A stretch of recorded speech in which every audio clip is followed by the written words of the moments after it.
Tonight, Question Time comes from Devon on the English Riviera, and it feels a world away from the drama unfolding in Westminster. But what happens there affects everyone here, and they've plenty of questions about it. Welcome to Question Time from Torquay.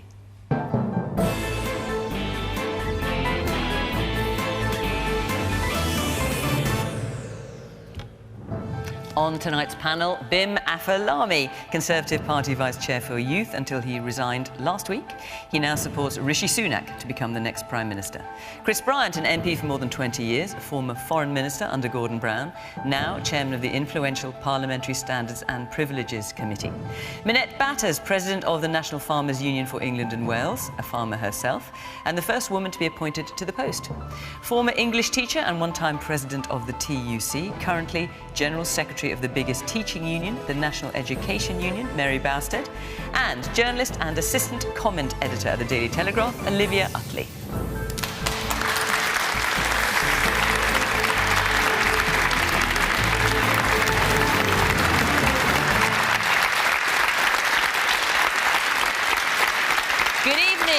Welcome to the panel, welcome to our audience here in Torquay, great to see you all, and of course welcome to you at home. Do join the conversation in the usual way on social media at BBC Question Time, be part of the conversation. Let's hear what you've got to say. Right, our first question tonight is from Maureen McAllister. Do you think a change of leadership will be enough to encourage more trust in our government? Right, so we're down now to the last five. Chris? No, I don't think so. Maureen, you'll be surprised to hear. I mean, I'm absolutely shocked that they kept this man in place for so long. What was it they didn't spot ages and ages ago? I mean, it wasn't just the lying to the Queen about suspending Parliament illegally, or the partying and then lying about it, or you know, trying to tear up the rule book to protect his friend Owen Paterson, who had been found to be lobbying other MPs on behalf of his paying clients who were giving him more than £100,000, or appointing a person he believed to be a sex pest to a senior important job in the Whip's office.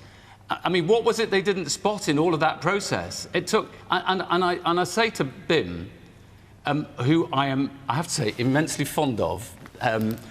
This is the bit before he says something very critical. I don't know why you stayed in post so long. You knew he was a wrong 'un. You knew what he was doing to politics in this country. You knew it, and yet you stayed. And I think, a bit like him, when he resigned, he didn't actually use the word resignation, did he? I think when you resigned on air, you didn't say resignation, did you? I think you said that somebody was going to sack you. Why on earth did all these people, and Rishi Sunak, and all the others, why did they defend him?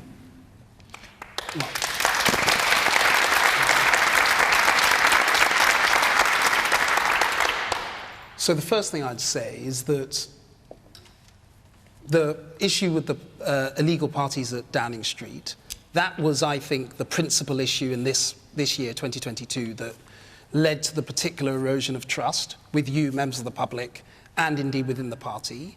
The Prime Minister apologised for that, and we had a confidence motion. Now, in the run-up to that confidence motion, the Prime Minister, in discussion with people like me and many others, said words to the effect of, I've apologised, I know things went wrong, give me a chance to rebuild trust in me, in the government, in the party.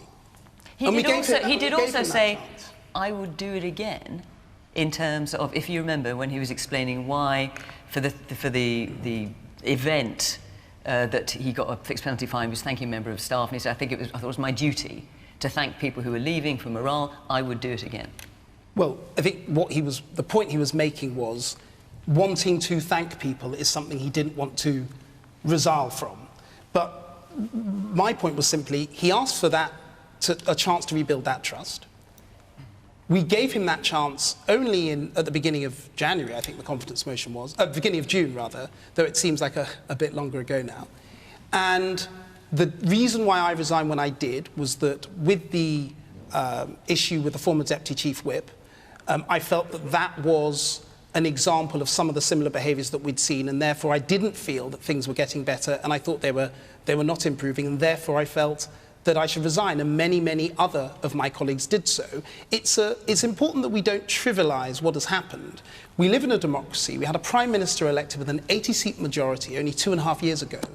It's a big thing for a party to remove or for a Prime Minister to be forced to step down mid-term like that. We shouldn't trivialise that. But Bim... And so, as a result, it was... I don't apologise for it being a very hard decision. I think that loyalty that we owed as Conservative MPs to the Prime Minister, and indeed staying together as a party, was important to deliver on the mandate that we were elected on. But Bim... But no, just let me finish. Just briefly. But when we felt that we couldn't do it, those of us like myself who felt that, then I thought it was right to resign, and many other people did as well. I think Bim, that's not a... When the Owen Paterson report came forward, which showed that Owen Paterson on at least 14 occasions had lobbied government ministers in favour of companies who were paying him hundreds of thousands of pounds, you voted to tear up the rule book to protect him. How on earth can you come to the conclusion that that was the right thing to do? Was it just because you were standing by the whip? You're a decent person. How on earth was that the right thing to do? That's where all of this started.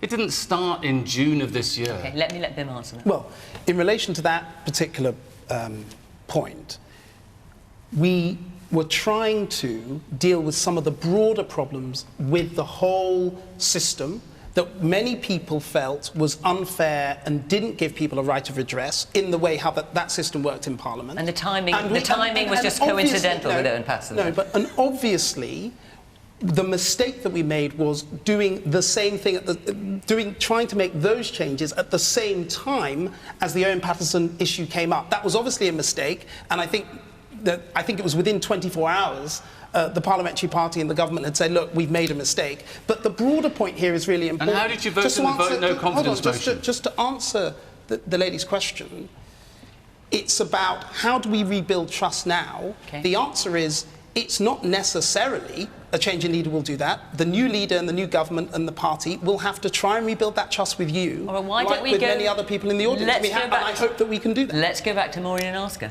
So your question, do you think a change in leadership will be enough? Will it be enough for you? I don't think so. I think it's about hearts and minds. And are you saying that, can I ask, as a Conservative voter? I'm just saying it as a person who's watched people just take the mickey out of us, really, the public. And I just feel that it's got to be more than just put a new person in and everything's going to be okay, because for me it's not. And I think that we've been through so much that... So what would you like to see happen, Maureen? I don't think I'm qualified to make those sorts of views, but I just think it's somebody that's actually... So many things have gone wrong. So many things have been put in place that were wrong, you know, for years. And I think it's actually taking a bit of responsibility. And you all got to have a confidence vote. We didn't, and it's our country. And I just think we need to have more respect for you, but I think you need to have more respect for us, because we're not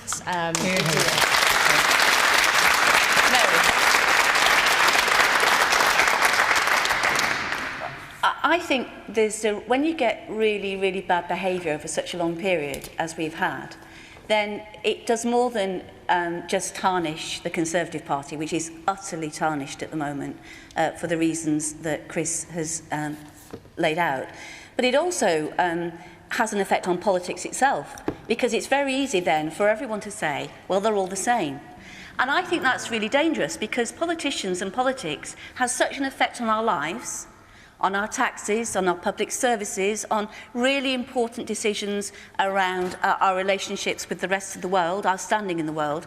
And when you have, as a Prime Minister, somebody who is a serial liar, who, and it wasn't that you just decided to tie up Owen Paterson with a wider reform. What happened was there was a meeting with Boris Johnson and Charles Moore and others, and they decided to get Owen Paterson off. So that's not right, and you can't, get out of it like that. But when you have such, dragging honesty and truth and probity through the mud, then the danger is people switch off from politics, and politics is serious.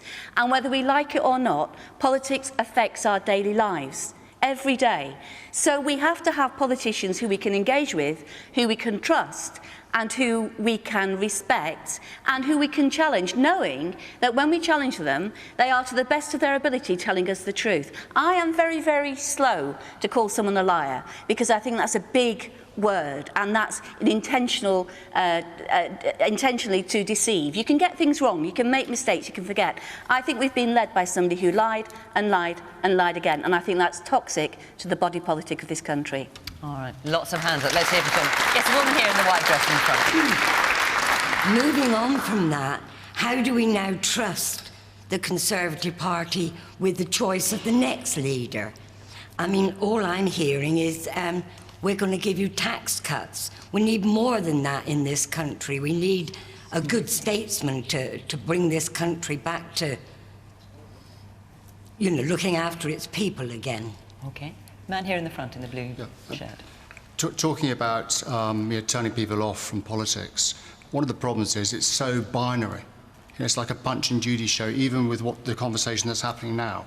You know, Chris, you're saying they're liars, he's a liar, and that's it. That's all you're saying. And then there's just a defensive response. But actually, you know, if you talk about this maturely, then, yeah, Boris Johnson's a liar, and I wouldn't defend that. But look at what he has done. And to remind ourselves, let's look at what Parliament was like before he took over, when we're going through the Brexit situation, and Parliament was just a laughingstock in a way, the way it could not handle the situation. Now, Boris has led us out of that.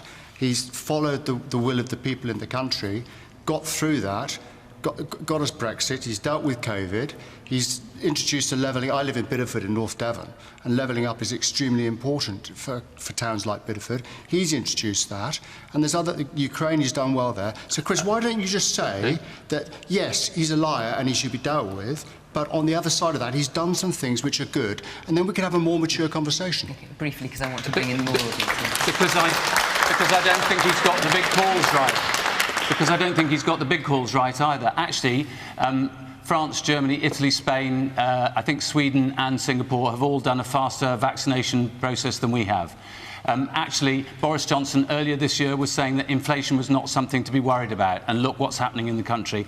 Actually, the Prime Minister only last year said that we were not going to see tanks rolling across Europe again, and look what's happened in Ukraine. And for that matter, I am very critical of Boris Johnson, because ever since 2014 and the Conservative Party, they've refused to deal with dodgy Russian money in the British economy, and that has made us vulnerable, and it's emboldened Putin. So I don't think he's done well by Ukraine at all. OK.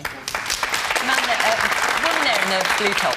I want to pick up a point that you raised at the very beginning about being in the far southwest of England and feeling completely different to Westminster. And I also think there's something for me about that there's a feeling that we have been left behind. We were affected by Brexit, by not getting the grants to do with agriculture and farming. Fisheries was a big issue, and we've been promised things time and time again about a better transport link. God help us if it rains again, because we'll lose that link along the estuary. Better transport links, and actually we are part of England. We are part of a wider system. But getting back to the point about the leadership, I totally agree. I don't think a change of leader will necessarily. It's not enough. So what, do you want to have a general election? Is that what you're saying? I don't think I do, but the process is totally out of the public's control. We voted 2.5 years ago, and it was a democratic process. Because of the way our government runs, we are now in the situation where those decisions are going to be made for us by somebody else.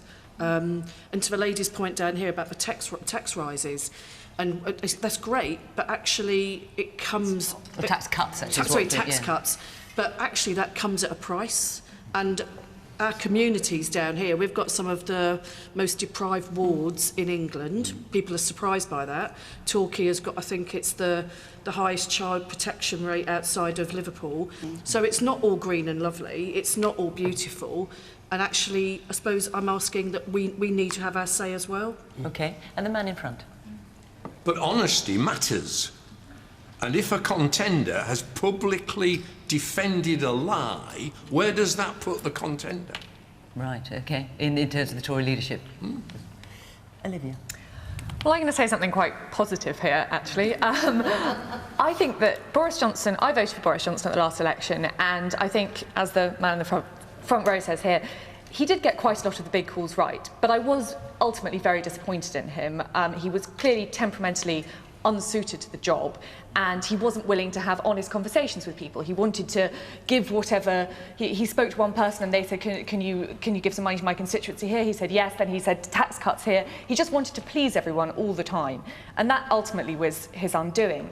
But I'm actually quite excited by this leadership race, and maybe I'm just naive, but I think you've got quite a lot of interesting young candidates pushing forward quite bold new ideas. And I think that, as you say, there are too many of them just offering tax cuts which are unfunded, and I would love tax cuts as much as the next person, but we do have to work out how we do that. But I think, what about the man's point here in the front, that in terms of, because the question is about trust, and what you were saying, Sarah, was if these leadership contenders, and some of them certainly have defended Boris Johnson, then how can we trust them? I think that's what you were saying. Well, I mean, it's difficult, but I think I agree with what Bim was saying there, that unseating an elected Prime Minister after 2.5 years is a big decision. And I hope what quite a lot of those MPs and ministers were doing was sitting there thinking, what's the right thing to do here? And they came to the decision, and maybe it took a little bit too long, and maybe they were worried about the democratic consequences, maybe they were worried about their own seats or whatever.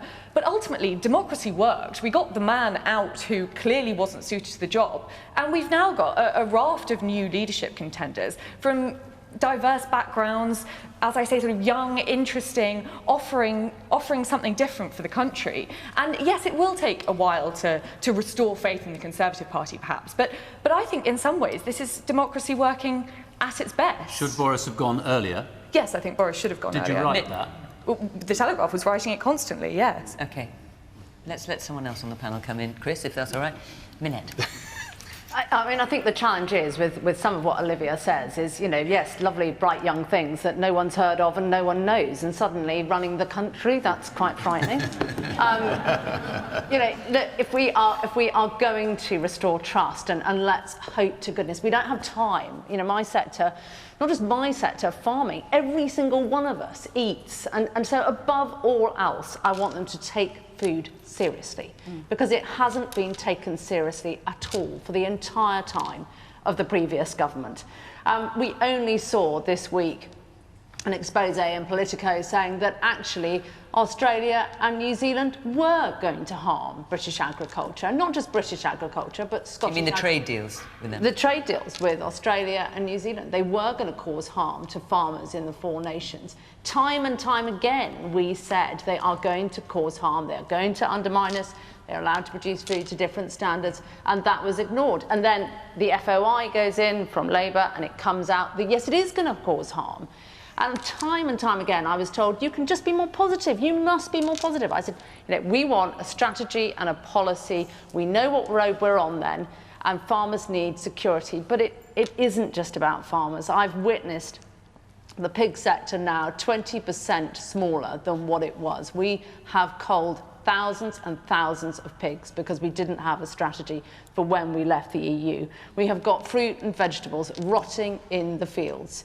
We have got a cost of living crisis, which I'm sure we'll come on to, but it's criminal to be wasting the food that we are and putting people out of business because we haven't got a strategy and a policy in place. And in terms of the question, Minette, will a change of leadership be enough to encourage more trust? I desperately hope so, because we're running out of time. But do you think it will? Well, that depends on, you know, the bright young things that Olivia refers to. I mean, it's a massive job right now. It's a massive... Well, there are some that were in the previous cabinet. There are many that are not. And the polling today was saying that some, you know, less than 10% knew who they were. So I think that's a huge issue, really. When this is such a rural area, farming absolutely underpins this part of the world. It's so important. People want to know. and fishing, farming and fishing. Can I just say one point about the Northern Ireland Protocol? Everyone keeps us saying Boris Johnson got Brexit done. No, he hasn't. The Northern Ireland Protocol hasn't even started yet. Let's hear from the woman there in the yellow top. Yes. I think it can be seen to be quite an exciting time, but I've got the same worries as yourself, because who are these people? And you know, so when you say who are these people, yeah, how many of them had you heard of? Two, I think. Two, yeah. But for me, the main thing they've got to do is they've got to show us that they can work together restoratively, relationally, and all get on together in their own party, as well as getting on with everybody else, because that's just what we have to do in life, in our own day-to-day life and in our jobs. And if you can't do that and get that right, you know, how are you going to get the rest of it right? And is what you're seeing so far inspiring hope that that will happen? A tiny bit. OK. Man at the back. We are talking about honesty amongst the leaders. Is Keir Starmer the honest man? Yes, he is. He's a man of fundamental decency. And I'll tell you this, when Boris Johnson, who was the first Prime Minister ever to be given a criminal sanction in Parliament by the police for the partying in Downing Street, what did he do? He just tried to shrug it off.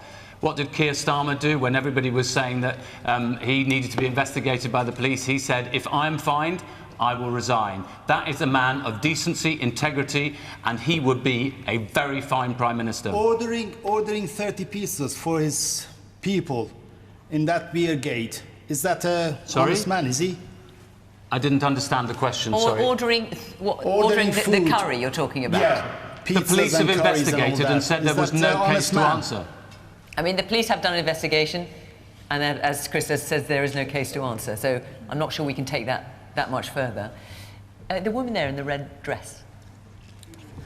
I wanted to ask, I think the biggest concern is moving forward, because as tonight's showing, there's still a little bit of sniping going on between the two parties. And a lot of the people that are standing there for this candidate's, leadership, 3 weeks ago they were voting to keep Boris in.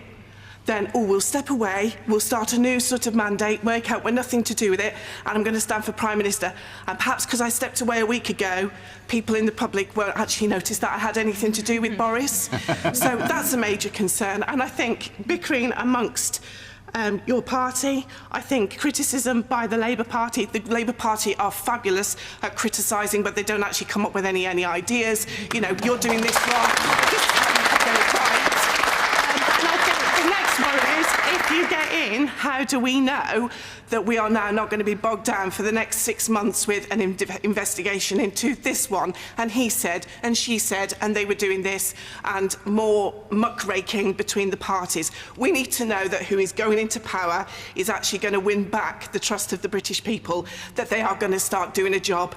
And I think what they need to do is lots of little adjustments to the problems and the issues that this country has, and create a domino effect and get Great Britain back on track. Okay. Let's hear from the man in the front, the black T-shirt.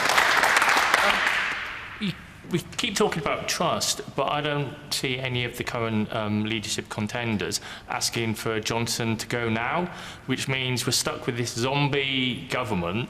Nothing's getting done. In any other walk of life, I mean, he'd be gone. It wouldn't be, OK, you can stay on for another 2 months. I think that just kind of highlights why so many people feel divorced and separate from Westminster, because it just kind of seems really counterintuitive to how things work sometimes.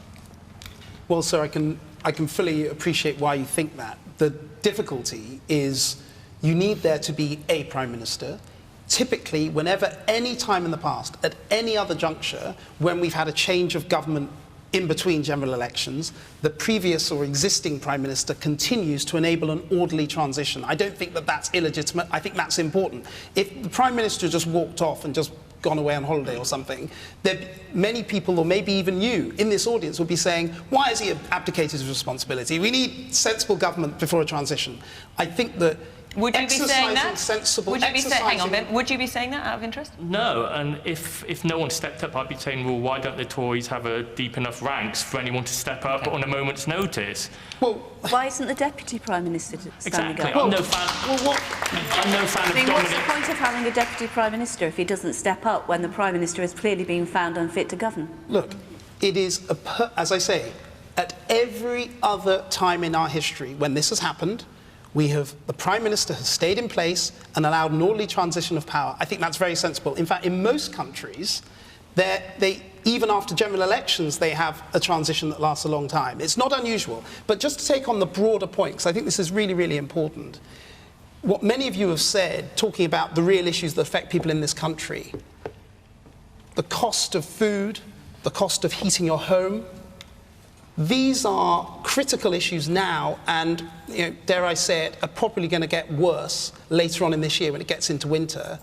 One of the main reasons why I'm supporting Rishi Sunak is I know he appreciates these issues, he understands them, he's got the experience to deal with them. And That's not the only thing people are saying, but people are also saying, how can we trust people who were part of the previous... But the point is, dealing with the actual issues, I know there's a lot of political bickering, and I appreciate that, but dealing with the actual issues and focusing on that and being ready on day one to come in, not as an apprenticeship, but being ready on day one is really important. And that's why lots of my colleagues are supporting Rishi Sunak, for that reason. But normally, when you're disgraced as a Prime Minister or a President, you go immediately. You don't hang around for 2 months.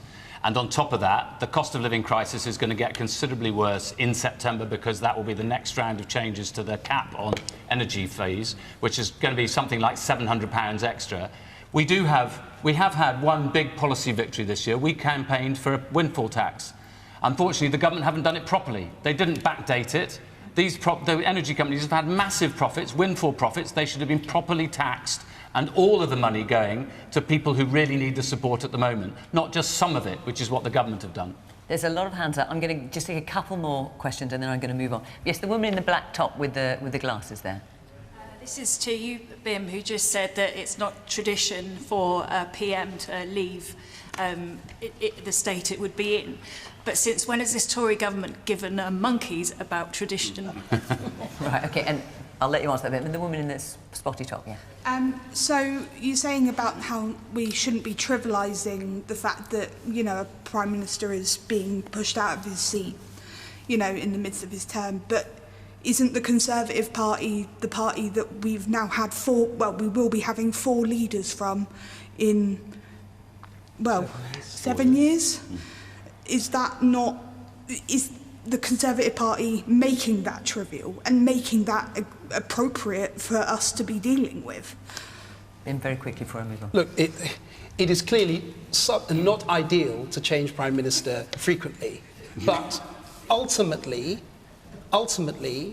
through elections, through the things we've been discussing, democracy takes its course, and you go through periods of time where maybe you change leaders more frequently than you would like. What I'd hope is that going forward now, focusing on the issues, again, that really matter to people in this room and people all over the country, we can rebuild your trust, we can rebuild that connection with the people and show you in a couple of years' time that we've actually done the right thing. If we aren't able to do that, then, you'll vote us out and put in Chris and Labour. OK, I'm going to move on, but before I do, I just wanted to say that I just want to see if any of you would like to be in the audience for our next programme. It's not going to be for a while because we are taking a little break over the summer, but we will be back on the 15th of September. We'll be in Birmingham. So if you would like to be part of the programme then, who knows what will happen by then? Not very much, I suspect. Do apply to the Question Time website and you can follow the instructions there and come and be part of our audience September the 15th in Birmingham. It would be great to see you. OK, let's take another question now from Jackie. Jackie Holt. We are promised a high-wage, high-skill economy. Is this likely when employers are told to take heed when giving pay rises and public sector workers to expect a real terms pay cut? Mary, I'm going to come to you because this is an issue for teachers and I know teachers are threatening to sorry, go on I strike, didn't quite get the question. Is that high tax? We were promised a high-wage, high-skill economy. Yeah. Is this like when employers are told to take heed when giving pay rises and public sector workers to expect a real terms pay cut? Well, Boris Johnson and his government were elected on levelling up. We're not going back to austerity. We're going to get people paid properly and we're going to get the public services up and running, and we're going to get the left behind parts of the country levelled up. One of the most worrying things about this Tory party election, apart from the the electorate, is the fact that suddenly we're now being promised tax cuts, tax cuts, tax cuts, and the only way you pay for tax cuts is decimating public services, which are already, they've gone through COVID, they've had 10 years of austerity. If you look at school funding will not reach 2010 levels in real terms until 2025. So how do we get a high-skilled economy when we starve education of funds? And, you know, I just look at the latest numbers today. The fact is we're running out of teachers. So I looked, at the moment we have for next year 40 physics teachers on courses. That's 2% of the target. We have 16 computer teachers next year.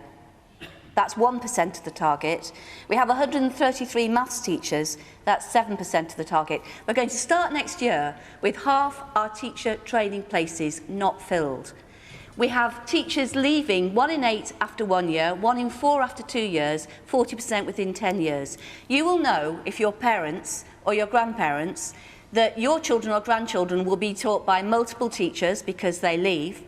Or in many schools now, in secondary schools, the secondary school curriculum is being narrowed because there aren't enough teachers to do it, because they're walking away.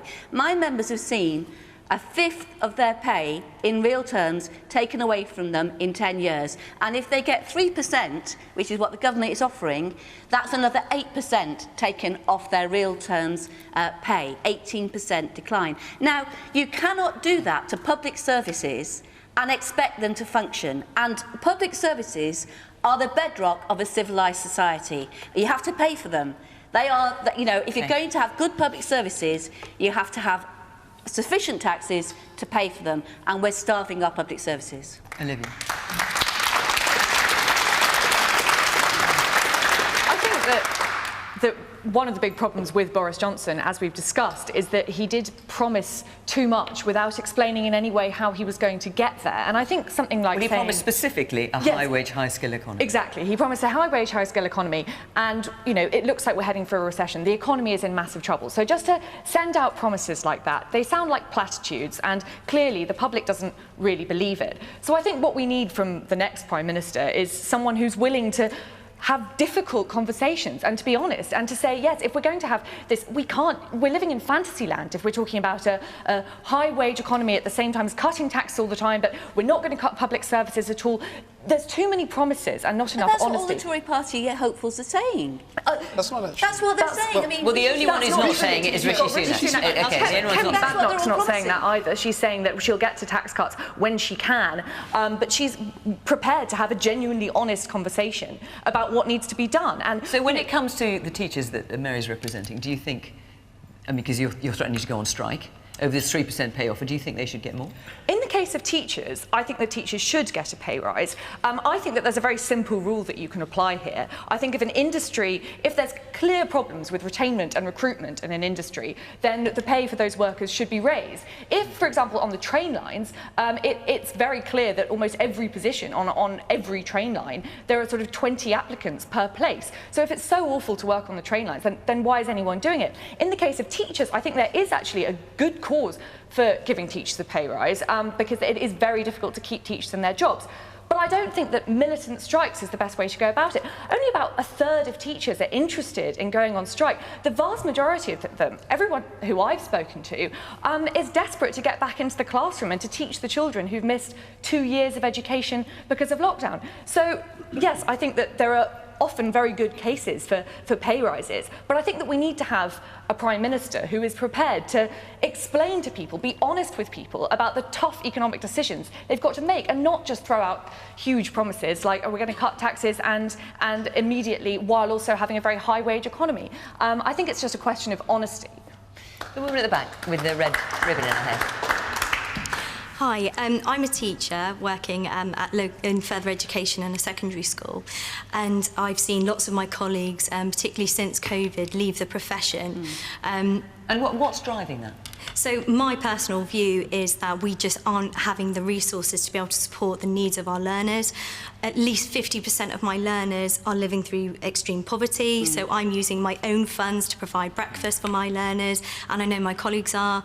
We're waiting forever for CAMS. We've got significant mental health issues going on which aren't being supported, and the impact that has on your own mental health as a professional it just can't be underestimated. If you're not able to deliver what you set out to do as a teacher, your role becomes obsolete. So I think it's not about us, not getting necessarily a pay rise. What we really want is to see our young people being looked after the way that they are always promised by government, and in fact it never actually happens on the classroom floor.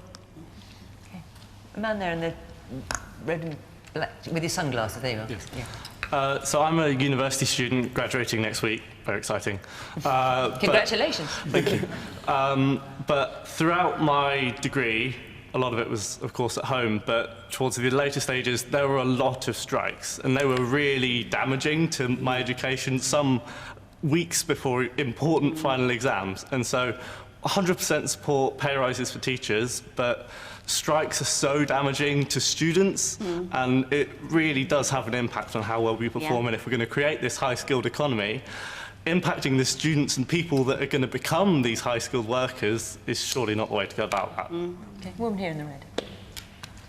I actually work in a secondary school. I'm not a teacher, I'm a support staff, and I work with some absolutely amazing teachers who are so dedicated, and like this lady up here who said who are paying out of their own pocket to feed children so that they have breakfast in the morning. Can you just explain to me how that works then, as you were saying? So what they are just they're buying the food? They're buying toast, milk, so that children can come in and have a chat. Children who may not have a great start in the morning at home because they've got a big family, or so that they can come in before they go into a lesson and have some time with a teacher, have a chat, be calm before they actually go into the classroom. But you made a valid point about teachers leaving the profession. And the thing is, those teachers that are leaving the profession are leaving because they want to teach. But they are not just teaching, they are being social workers, they are being parents, they are making sure that those children are taking part in after-school clubs. And that's not right. The teachers want to teach their subjects well and be in the classroom with those teachers so that they have the best education, but they're not being recognised for that, and they're not being upskilled. And Minette, I mean, Jackie's question, we're talking about teachers here, obviously reasons that you're here, Mary, but it doesn't just apply to teachers. It doesn't at all. I mean, I remember when this comment, or soundbite, whatever you want to call it, was made at party conference last year, when the Prime Minister said, we're going to be a high-wage, high-skill economy. And it was sort of economically illiterate, because alongside that was the promise, of course, that everything was going to be cheaper. So we were going to have cheaper shoes, cheaper clothes, and cheaper food. And how was all of this going to work? So I think that is the biggest challenge, and what I hope the new Prime Minister will do is effectively open the door to business across all departments, actually, the public sector as well, and have the conversation, because actually engaging has been our greatest challenge. In my entire time, I never got into the Home Office. I was never able, despite the fact that the pigs were getting culled on the farms, the crops are still rotting in the fields, I never got into the Home Office. I mean, I know this is Kevin Foster's constituency. I never got him out on farm to see what was going on. I was pleading. I still am pleading, Bim, for it to be sorted. So I really, really hope that the new Prime Minister is going to open the door, engage and sort these things out, because they are piling up and up and up. And if we go back to more soundbite, illiterate economic lack of viability, it's going to be disastrous. It has to change. So we were promised a high-wage, high-skill economy. Is this likely when employers are saying don't hand out pay rise and public sector workers are expecting to get a pay cut? Yeah, look, I think a lot of this has been unfair, and let me explain why. In terms of high-skill, high-wage economy, the way how, in any country like this, we are going to improve the wealth and prosperity of our country is by skilling our people well. We're talking about schools and further education colleges and university. That is core to what we're doing, and so that's why all the effort and policy needs to go into improving that. It is also true that once you improve skills, you can improve wages because, of course, your businesses or the businesses you're setting up or where you're working, they are making more high-value products, they're doing better, and then they can sell them for more, and then that increases the wages they can pay people. So that is absolutely core to not just what this country needs to do, what every single country should be trying to do is aim for a high-skill, high-wage economy. And in relation to the idea that that is somehow not possible at the same time as not giving very high, though potentially, very desirable wage and salary increases for teachers, for example, or other areas of the economy, the question is really not whether we want to increase teachers' salaries. I think they should be, but it's about the timing. And let me explain why. We've had, hold on. We've had enough time. a 20% cut over 10 years. So explain to me when. What we have right now is we have a problem of inflation, significantly rising prices that are above 10, 11%, and in some things they're significantly higher than that. Right now, the job of the government and the previous Chancellor, indeed, if he becomes Prime Minister, or indeed any other of the candidates who become Prime Minister, is to try and bear down on those rising prices so they don't keep going up over the medium and longer term. Once you get it under control... Wages aren't driving inflation.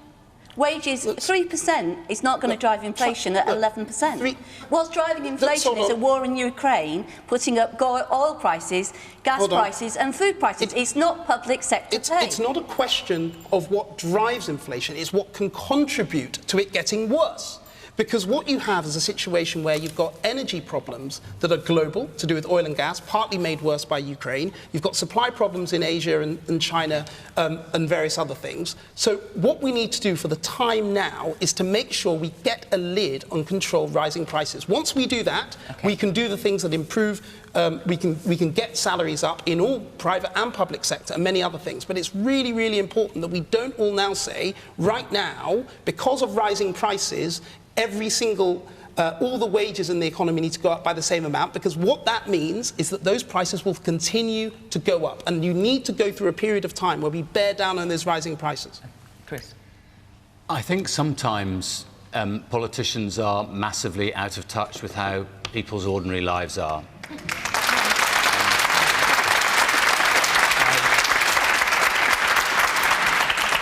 And I think the thing that I read recently which shamed me more about the UK than anything else I've read is that we now have NHS hospitals that are running food banks for their staff because their staff aren't able to make ends meet on the salaries they receive.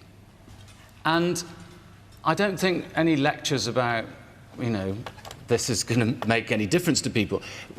I also connect that with the fact that we've got an NHS backlog of 6.6 million people waiting for treatments. 6.6 million. And if you think it's all about COVID, it's not, because it was 4.8 million before COVID started.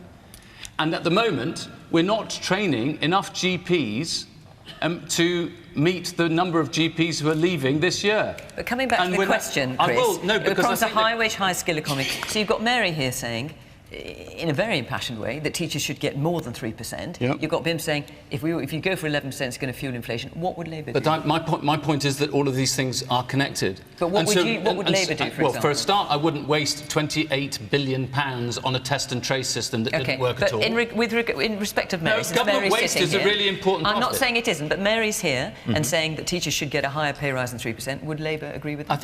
I think I'm not the Labour spokesperson, no, but I think but since I'm here, yes, I think they should, and I think we should do many more things to make sure that ordinary people who are in all those jobs that we clapped during COVID, hypocritically it now turns out, in many cases, all those people are able to put food on the table and pay the rent. I cannot tell you how many people I have in my constituency now who are terrified, literally terrified about paying the rent, and are going, and many of them are public sector workers. But isn't the worry also that there are private sector workers who are in exactly the same situation? And I think sometimes people make the mistake of sort of imagining that everyone in the private sector is somehow rich, but there are all sorts of, cleaners working in offices, etc., who are in exactly the same situation. And won't they just be paying for an enormous rise in public sector wages out of their own salaries and become poorer? So unless there's a way to balance this, it's very easy for Labour in opposition to promise huge pay rises. So a lot of people in those circumstances are people who are in work but on universal credit. Two things I'd change about universal credit immediately. I would reverse the cut of £20 a week, which the government took off everybody. And the second thing I would do, I don't know whether people know this, but for the first 5 weeks when you're on universal credit, you get nothing. You have to wait for 5 weeks. And what you can do is you can apply for a loan from the government. So the government puts you into debt from the very beginning, and then you never get back out of it. In communities like the area where I represent, and it's also true in a lot of parts of the southwest down here, working families, private sector or public sector, many of them are relying on food bank. I think that shames our country. All right, I'm going to try and get one more question in from Mary Greener. Do you think that legislation should be introduced to curb the number of second homes in Devon, Cornwall and other parts of the country, which is creating real problems for local people? And what are your thoughts on this, Mary? Well, I work in Cornwall in the health and social care sector, and I live in Devon. And what we see is three things, really. One is that communities are being completely decimated. There are communities in Cornwall where 70% of the homes are second homes, and they're usually empty. The second thing that's happening is that we're having dreadful problems recruiting staff in health and social care because they can't find anywhere affordable to live. And the third thing is that we're working with some very vulnerable people. And if you are trying to recover from a drug problem, mental health problem, it's really difficult if you haven't got a decent roof over your head. So I know it's a problem across the country, but I think in Cornwall in particular and in Devon, it's a real problem and it needs to be addressed. Minette. I think I'm right in saying, Mary, that there are 11,000 second homes alone just in Devon. And that doesn't include holiday lets. Exactly. So it's a massive, massive issue, and it looks like the loophole is going to be closed, but that is only going to happen in 2023. And affordable housing for people to stay in communities is now a massive and growing issue. And I haven't seen, Bim, it particularly featuring, again, back to the policy and the strategy of the road that we're on in the Levelling Up bill, as to how this is going to be resolved. How are we going to have affordable housing in these areas? Because at the moment, second homes is continuing to rise and affordable housing is getting more and more difficult, and that is driving people out of communities, and that is creating an even greater challenge with workforce, fishing, farming, workforce being pushed out because it cannot afford to live in these places. Absolutely disastrous. Olivia, should legislation be introduced? Well, I think one very simple solution to this is to build more homes. The problem is that ordinary local people are being pushed out of their houses by second homeowners and are being priced out of the area altogether. My in-laws are in Cornwall, and you know, they see all the time that all of these second homeowners, as you say, it does decimate communities and it is a massive problem. But one big answer, which I still don't quite understand how there's so much regulation over planning, is to build more, and then there are more affordable homes naturally, and people can buy homes in their areas, and we don't have to build ugly homes, which is often the problem. This is why people, you know, talk about NIMBYs, which I don't think is a very nice way of putting it. Of course people don't want unattractive, brand new, horrible houses going up in their back gardens, but you can build nice homes and you can build more of them, and they might want green space around their homes. Yeah, but we've got, you know, a massive amount of brownfield land, which we've just got golf courses on, which could be used for new homes. It doesn't have to be building all over the green. But we do have a massive housing strategy, and we're building houses on grade 1 and 2 land, which is simply ridiculous. We're putting solar farms up on grade 2 land. So the vast majority of the country still has no house on it. There are plenty of places where we could build without doing any harm to the environment in the area. There's a and lot we're of not heads doing enough for shaking in the audience, I've got to admit to that. The woman there with the blue top on, yes, you've had your hand up for a while. Whilst second homes are obviously a real bad issue in the southwest, and I totally understand that, doesn't the planning regime need to be overhauled to stop the nonsense of development going on in the NIMBYism? So there should be more development? To allow more development and to shorten the length of time it takes to get planning for new houses. OK, the woman here in the front in the flowery dress. Well, in Paynton, in the town centre, they are trying to build houses. Every bit of land, they're going to take down a car park in Paynton to build social housing.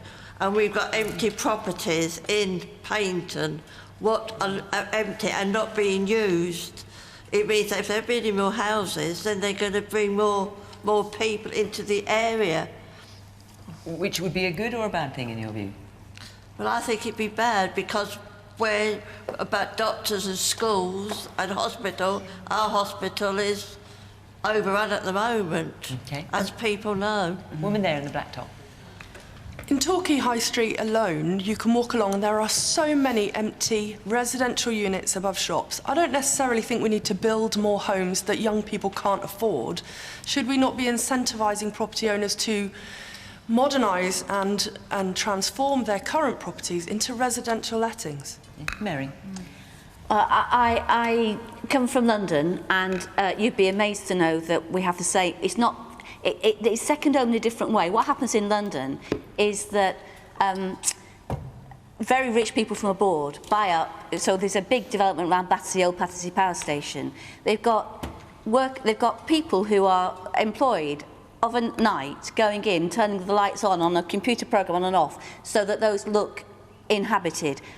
Thousands of dwellings which have been bought purely as a business investment. So I think we have to do two things. We have to stop that by making it unaffordable to do that, to just buy and use it and never live there. And secondly, I think that what we have to absolutely do is what developers do when they're developing is the category for socially affordable housing. They say they're going to build so many socially affordable houses, they're not affordable, and then they find ways of not building them, and then they pay back to the council the money that, we need to stop that happening. We need proper, and finally, we need a Labour government to have housing as a major commitment and to allow local authorities to build council houses, which people can rent and live good, decent lives in council housing. OK, Chris, I'll come to you in a minute. Bim, should legislation be introduced to curb the number of second homes in Devon, Cornwall? Because obviously this is where we are, in Devon, but in other parts of the country too. No, I don't think we should introduce legislation for that. I think that your local councils should be allowed to take more action in areas where it's a big problem, as it is here. I think there are a couple of things we can do. The first is we could increase the taxes on people having second homes to sort of reduce the incentive for people to do that and put that money directly into building more affordable housing or social housing in the local area. Secondly, I think this is a broader point. I think that I'm very worried about the prospects for the next generation in terms of home ownership, in terms of getting on in life. If you compare home ownership levels of younger people, say under 35, now compared to, say, 30 years ago, they're significantly down on where they used to be. I think that is a real social problem that will grow over time. I think we need much more focus, not just in the Conservative Party, but across the political spectrum on that issue. And just the last thing I'd say is around local communities. I support what Olivia said in terms of building more homes and building attractive homes and building homes that are environmentally friendly and have the insulation, have that sort of modern materials that can last for the long term, because going back to the conversation about sort of excessive heat, we need to make sure that our homes are fit for purpose. Chris, now, obviously you set a challenge there by Mary. Mary said she wanted a Labour government. Well, there was a bit more to it than just that. Well, and Bim said, I'm going to be the Prime Minister. There was a challenge from Mary. And also, obviously, you're an MP for Rhondda, and that Wales is taking action over second. Wales is already taking action in precisely this way. I'd say one thing before that, though, which is that I think too many decisions are made in London and the South East, affecting the whole of the rest of the country. And we need far more devolution across the whole of the country so that more decisions are made closer to the people that they most affect. We have regional disparities, of course, on postcode lotteries in terms of healthcare provision and also in terms of housing. I completely agree that I'm going to be very straight about this, which is, I think, a failure of the Labour government in the past was that we didn't build enough council housing. And actually, I always supported the idea of people being able to buy their own council house, as long as the money then went into building more council houses for other people, because otherwise you're basically pulling up the ladder once you've climbed up. And so we just need to build more affordable houses. It needs to be genuinely affordable. But what about housing. The question? Should there be legislation to curb the number of second homes? Yes, I would say that there needs to be legislation, but it needs to do it in a way that allows local authorities to make specific decisions. So, for instance, one of the issues in the Rhondda we have, I think it's something like 72% home ownership, because they were all former miner cottages. They're not, the average cost of a house is something like £100,000, so less than the cost of a tree house at Chequers. But what I want to see is each different area being able to make their own decisions. In the Rhondda, we haven't got this issue, but in the Brecon Beacons, which is just next door, they do. In Amsterdam, they've just decided that any new buildings cannot be rented out for the first 4 years after they've built. You've got to live in them. Yeah. And that has dramatically changed what's happening to the housing stock in the area. And that's what you want. And you don't want estates which are all the rich people at one end of town and all the other people at other ends. You want a mixed economy across the whole area. OK. Mary, you asked this question, and almost as soon as you asked it and heard the first answer, you put your hand up again. So what would you like to say? I do think it needs to be looked at on a sector basis, so different areas will have different needs. So the issue about building more houses, that's all very well, but again, if you go back to Cornwall, rents at the moment are about 50% more than the rest of the country, average rent.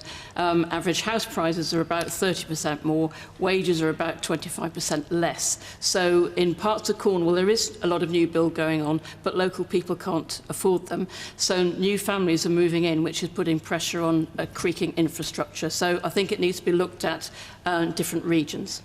Woman here in the white jacket. I don't think it's as completely clear-cut. Devon and Cornwall rely really heavily on tourism and the employment that brings, so alienating the whole, can't buy a house here, I don't think that's the issue. I think the lack of affordable social housing being built and the awful idea of bringing back the right to buy, they're more of the problem than letting second homeowners move in locally. OK. And man there in the blue top. The only way you're going to solve this is if the state provides housing at an affordable rent for people, because rents go through the roof. People who own property that they rent out can make a lot more doing Airbnb or just a few weeks in the summer rather than renting their properties for the whole year. So the state is going to have to step in and pay some money and provide some accommodations. It's the only way. What, cap rents, effectively? Well, capping rents would be an interesting idea. We have done that in the past in terms of rent control. Nobody's advocating that, but I think it would be a reasonable idea. Woman here in the blue top. I feel very uncomfortable about saying we need more houses built in Devon.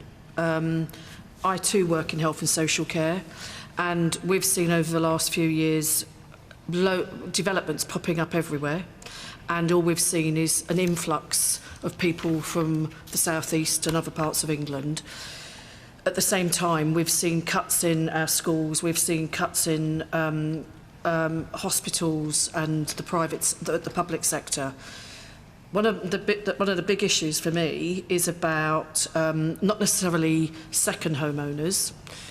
That is part of it, but it's the people who historically have rented out long term to local residents, often working in low-paid industries and sectors like domiciliary care, home care. I think we're the second oldest county in England. And what's the problem with that, are you saying? They can't afford the rent. They're being evicted. They're being told, actually, I don't want to rent to you anymore. I'd rather earn enough money in 6 weeks from Airbnb that I can get in a year. And it's causing an absolute... It's causing a tsunami coming. There are also those people, as Chris said, and I can't believe I'm agreeing with you, the people, sorry... People you've only got about 3 seconds left to do it, so you'll have to be quick. People using food banks as a necessity, as well as being homeless. So it's a real problem, Our time is up, I'm afraid. We could also talk about this for some time to come, but that's it. That is it from here in Torquay. That's also it from Question Time until September. We are off for a summer break. So, thank you very much to the panel for coming along. Thank you very much to all of you for coming here and spending your evening with us. It's a glorious sunny evening outside, but you've chosen to be here. Thank you very much. And, of course, thank you to you at home for watching from Question Time until September. Bye-bye.